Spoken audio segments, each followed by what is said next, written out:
Métis, other Indigenous people from the Northwest Territories and throughout Canada, and also other people from throughout North America, throughout the world, and all of this makes Inuvik a great place to live. Item number 2, adoption of the agenda. Moved by Councillor Gillis, second by Councillor Merrill. Any further additions or changes to the agenda?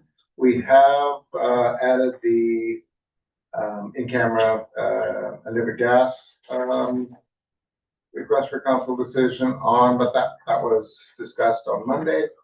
Nothing else further? No. All those in favor? Motion carried.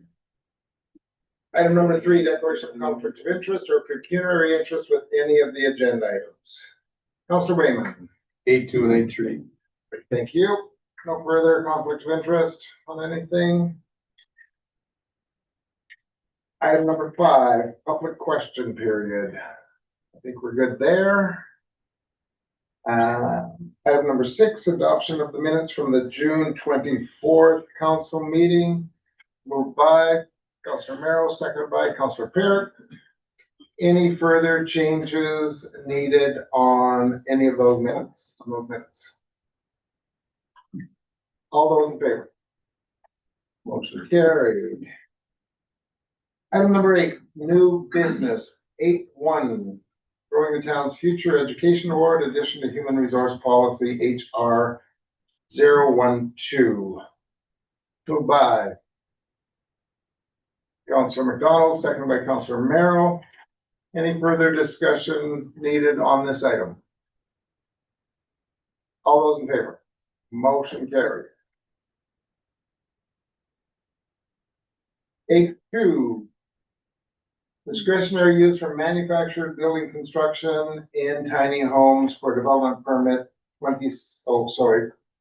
We made those. I'm working off the old one. So this is 2610 or 2609. 09 Yeah. is for the, All of the 22 lots out of the new subdivision. okay, not the tiny homes. Correct. 24. Okay. So there was a slight correction there. 24 homes plus 2 tiny homes. Yeah, 24 homes in total, Alder's home. Okay. Okay, so it is 22 plus 2. Okay. On the up on the hill in the Carmichael. Okay, moved by Councillor Merrill, seconded by Councillor McDonald. Any further discussion on 8.2? All those in favor? Motion carries. So you have to make 2 motions. One is for the variance. Okay, yeah, do that.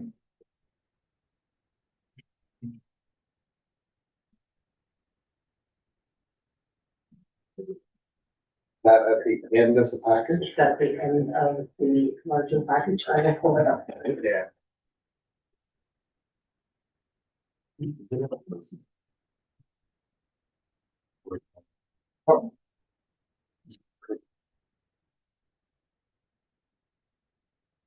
This is the first motion. Okay. Okay, so we need, so the first motion will be it resolved that Inuvik Town Council hereby approves the proposal to accommodate a conditional use of manufactured homes, modular construction at the following location: Block 94, Plan 3834, lots 1-24, Inuvik NT, as per section 6.1, brackets 2, brackets B of zoning bylaw 2583/P+D/15. Okay, we got moved by Councillor Merrill, second by Councillor McDonald. Any further questions, comments on motion number 1? All those in favor? Motion carried. Motion 2, be it resolved that Town Council hereby determines the proposed tiny homes on lots 12 and 13, Block 94, Plan 3834, Inuvik NT to be compatible residential use notwithstanding substandard floor area as per section 6.1 in brackets 2 and brackets G of zoning bylaw 2583/P+D/15. Moved by Councillor Lemieux, second by Councillor Merrill. Any further discussion on the second motion? All those in favor? Motion carried. Okay, that's 8.2. 8.3, request for council decision 2026-051, discretionary use permit 2609. I better read all this out. We're tiny. Oh, sorry, this is. Discretionary use. Yeah, 2612. So discretionary use for manufactured building construction and tiny homes for development permit 26-12, IRC housing development dash 3 single family homes and 2 tiny homes, lot 73, block 71, plan 3833, and lot 74, block 71, plan 3833, plus lot 29, block 35, plan 3834, and lot 125, block 35, plan 3834, and lot 127, block 35, plan 3834. Mover and seconder, moved by, I missed. what's that? I missed it. You missed some of that. Pay attention next time. Moved by Councillor Gillis, second by Councillor Merrill. Any further discussion on 8.3? All those in favor? Motion carried. For one more, you have to. Now, do we have this, two separate. the second portion one. of it. Yeah. motion number 2.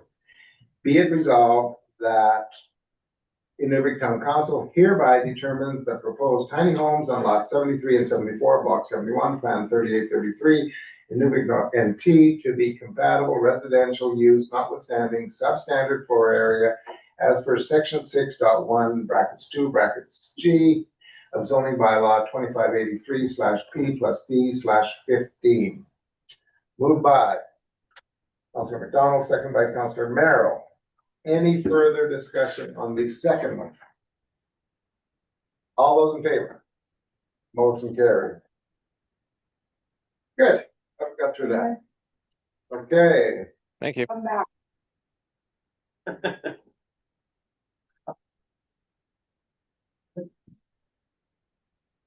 Thank you. Have a good night. thanks, Todd. Thanks, Vince. Thanks, Council.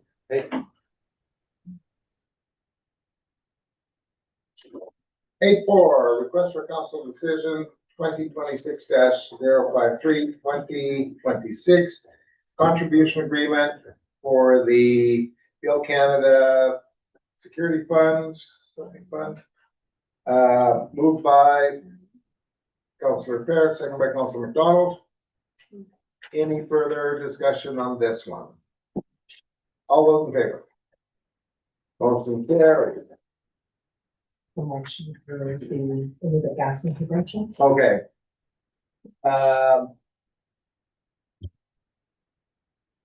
Which is 8.5. 8.5, sorry. 8.5, right? Yes, 8.5, so there is the new business on 8.5. Request for council decision. Intervention on the Inuvik gas rate hikes, so is there a specific? Motion. Yes. Okay, a motion is, be it resolved that Inuvik Town Council hereby directs the SAO to pursue all means possible to advocate and intervene for a review of the proposed Inuvik gas limited rate increase. Moved by Councillor Lemieux, second by Councillor Merrill.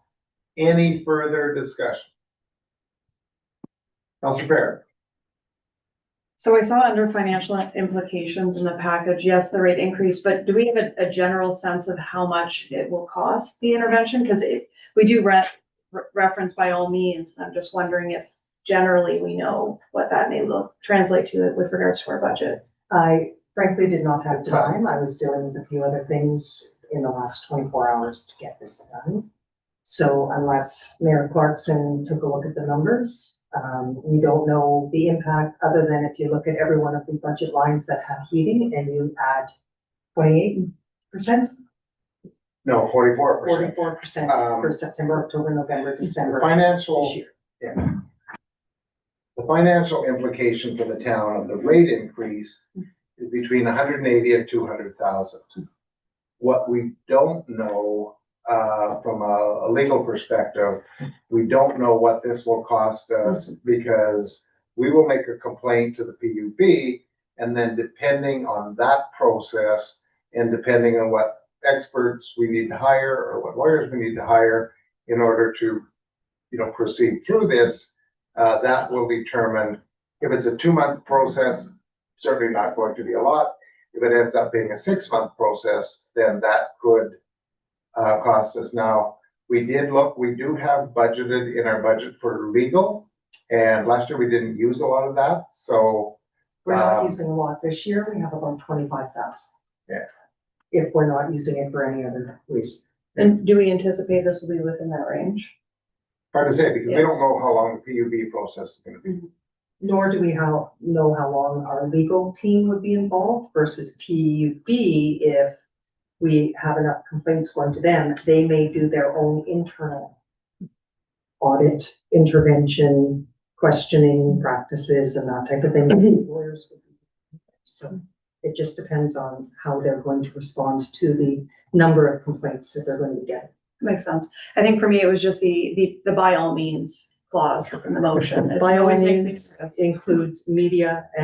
If you notice in the request for council decision, we talked about discussing it with the media, doing public notification, public awareness, a town hall if necessary. Those are what we mean by all means. Yeah, and just for everyone's, because we're gonna be full disclosure with Inuvik Gas and everybody else involved. I spent half the day today with the media. So we were on CBC Morning Show, Trailbreaker at 7:45 till 8. Interviewed 8:30 to 9:30, CBC reporter, and then we're on North Beat tonight also. So we are getting the word out there that we are opposing the increase, the substantial increase. And the other thing to remember, and I reminded everybody today, for the town of Inuvik, it's not 28.2%, it's 44%. Inuvik Gas has added a additional customer class, which was not there before. Before, everybody who used natural gas paid $35.44. Now, residential and businesses will pay $35.44. Government will pay $51 per gigajoule. That represents a 44% increase for us. And that's not only the town of Inuvik, but Inuvik Housing, any Any government territorial or federal government agencies. or indigenous government, if they don't run their heating bill through a business, but if it's the government paying it, then that would be their bill. They would get the $51 a gigajoule. Okay, sorry, we're at the discussion. Any further discussion on opposing the rate hike? Councillor Merrill.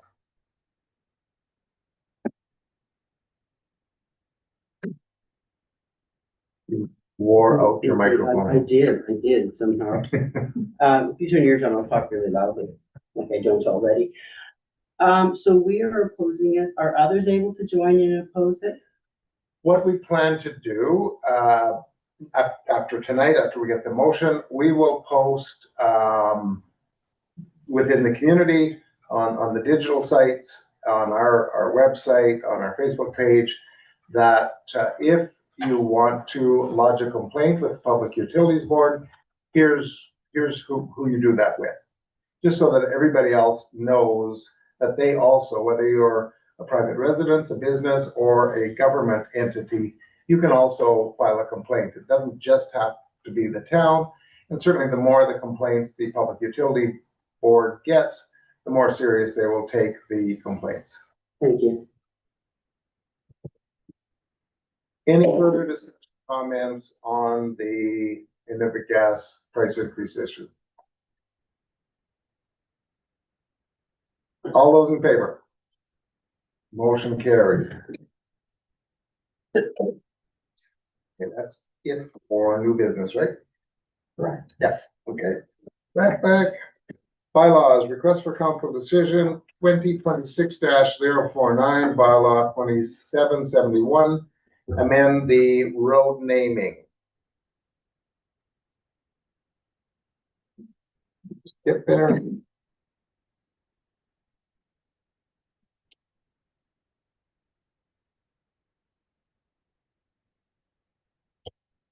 you have it? Got it.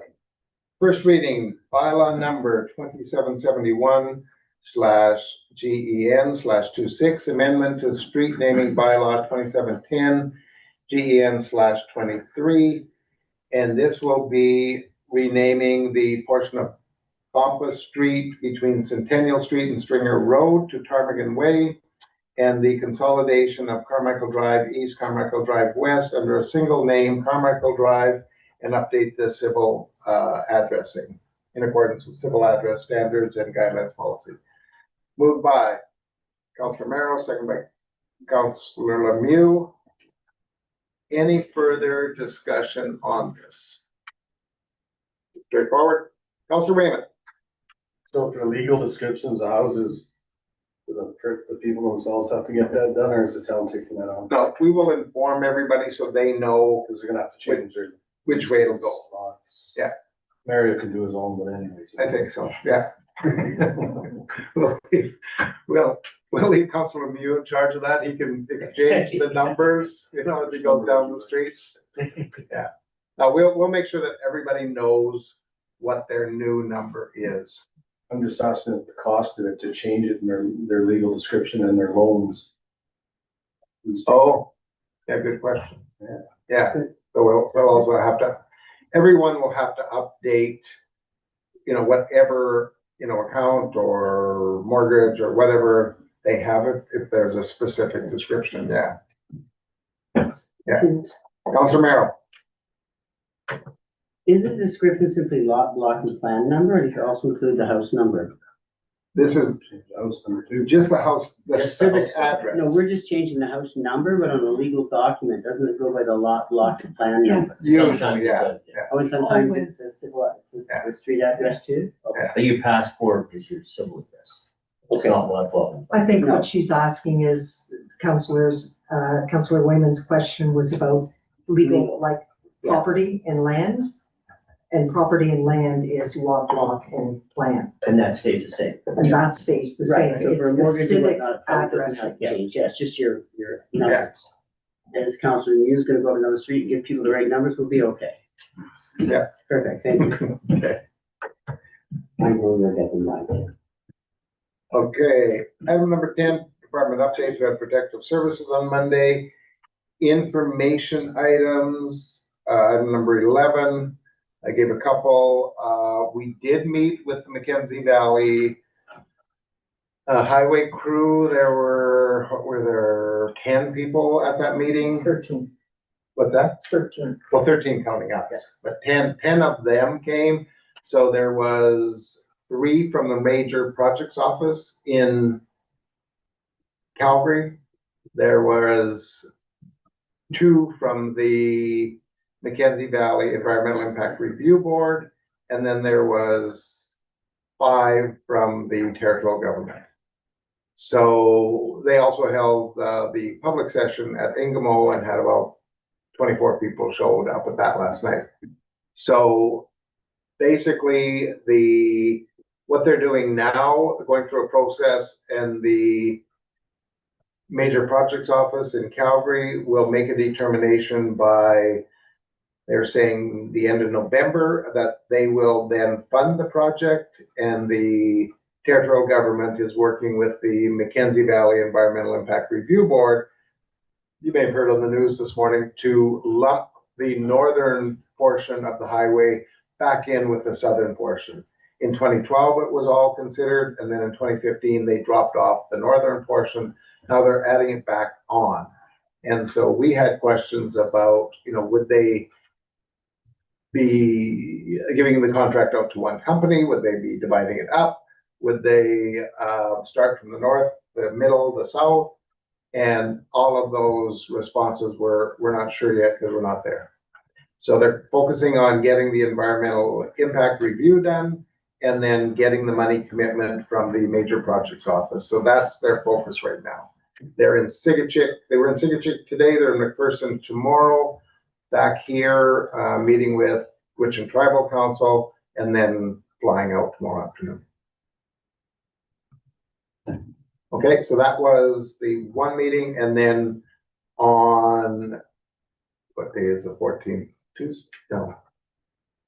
Tuesday? Wednesday? Today's the 8th at 7:15. Okay, it's Tuesday.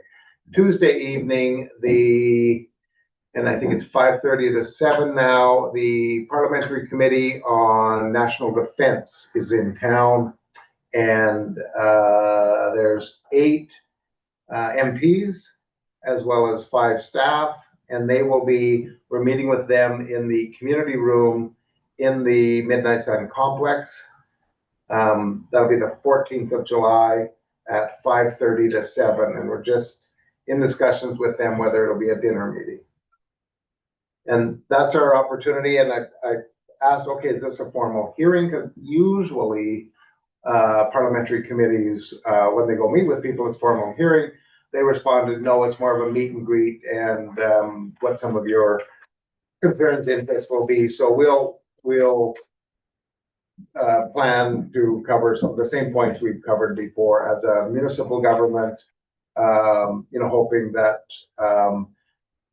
Indigenous businesses, northern businesses, residents get as much employment contracts as possible, that we'll be continuing to work with DND on, the things that we're responsible for, develop land, camps to housing properties, recreation, those type of things, so that there's legacies left in the community after the construction period's over.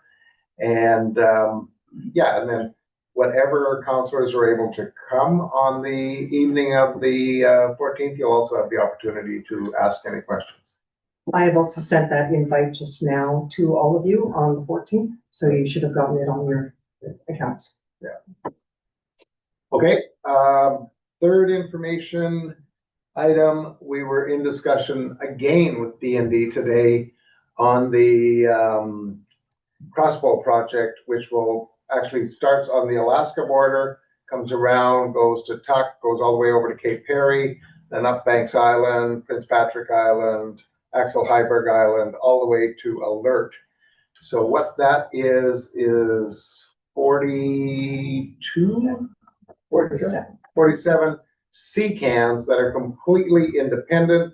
They will place those, they have wind monitors, batteries inside, solar panels, and those will be basically like a mini monitoring line all the way up from the US border over to Cape Perry and then all the way up the Arctic Islands, monitoring the west side. And those will monitor things in the air, but also things in the ocean. Oh, really? Yeah. That's pretty cool. Yeah. So they won't be in Inuvik, but they will probably mob and demob out of Inuvik, and then will be, they've already got, they said they already had one set up in Inuvik. They've got one set up in Sachs Harbor, and then they'll continue to set those up if the project gets approved. And that's specifically surveillance stuff. That's just monitoring. Yeah. Yeah. They hope to do a town hall in case people have questions, again, to alleviate any rumors, assumptions being made, anything like that, just to clarify what the project is going to be. They don't know what the intent of that is, given the nature of the project, but they hope to meet with town council as well as do a town hall meeting here. Yeah. That's probably looking at October. They've already been in discussions with the Hunters and Trappers committees and most of the communities, with Game Council, and because it's all within the Inuvik settlement area, with whoever the landowners are or whoever they need to talk to. So they're just covering all the bases, moving forward, providing the information. Okay, that's the last information. I have any further information items from anyone? Being none. Item number 12, council concerns. Councilor Raymond. The homeowners beside the tiny village over here is concerned about their fire hydrant that's blocked off behind all the fences and everything. They want to know if we're gonna do anything about it, because if the fire starts anywhere on that block, the access to the fire hydrant is in behind our fenced in and shut off things. And then they're also concerned about the traffic going through there, beating down the fences and everything too, so we have a problem there. Okay, we'll get the staff from the fire department to go check One on other that. thing, is there any update of this place? Are you ever gonna be finished, or? We have not heard anything. I've asked our development officer whether there's been any further communications. As far as I know, there's been no one on that site doing any work since last November. Then we get an update for the council to see if something's gonna come to an end. Yeah. Pretty clean. We can reach out both to the developer as well as the development officer in terms of the status of that project and an anticipated timeline for that. Biggest concern of the homeowners is the fire hydrants locked up. And I'll flag the fire department for that. Thank you. Okay, Councilor Lemieux. yeah, are they maintaining the clearances that are required there? If you take a look, like that is right up tight to like the bank. Are they like encroaching on easements or right of way for their utilities guys? Cause I thought when they brought that up, we had said, or it was stipulated that there would be plenty of access all the way around the utilidor. And was that just our main or access for everything? I just don't know if they're encroaching. It just looks really close. And I know Randy, that was one of his concerns too, because people are now walking through his yard where before they were walking in that big lot, right? So when the project was being proposed, we asked all those questions, and Peter Schultz, our development officer, asked all those questions. And the response back was that the variances, they were in compliance with the variances that they needed from the lot lines. Okay, and we confirmed that then, I assume. Yeah. Okay. Yeah. All right. Now, the fence does prevent people from, walking, let's say on the property line. But hopefully once construction's over, that the fences will be removed. For the construction fences at this point anyway. So we can action that, thank you. Yeah. Okay. Any further council concerns? Okay, we will go in camera to give Sorry, if we can just reply back to the council concern from Wednesday night Yeah, about go the ahead. question about the sizing of the lagoon. So we did reach out to ACOM. They deliberately, according to the email, and I can share it with you, they deliberately had it set at the 6,000 millimeter with the intent of cutting it down to size and Cold galvanized. cold galvanizing. Yeah, cool. So Yeah. that was ACOM's response. It was their intent all along. Yes. Yeah. Okay. I think if there would have been just better communications from ACOM to everybody, that would have answered the question before people even started asking why it didn't seem to be the right size. But in the end, Daniel got the hold of the people within ACOM and then got the response that he needed in order to make sure everybody was on the same page. Okay. No other updates on council concerns? We're good to go. There also was the council, or a concern had been brought, and we discussed it at council with regard to the condition of the ball fields after the tournament in the mud. And I believe if everybody is walking past the ball fields now, they are back in the proper condition, and they continue to work on it. So I just like to kudos to the team for turning that around within a day and getting it back played. Okay. Thanks everyone for raising those concerns. It's great to get them dealt with and make sure everyone's on the same page. We will be going in camera just to give some updates on some of those items. And then we shouldn't be in camera more than 5 or 10 minutes, so we'll get everybody out of here before it gets too late.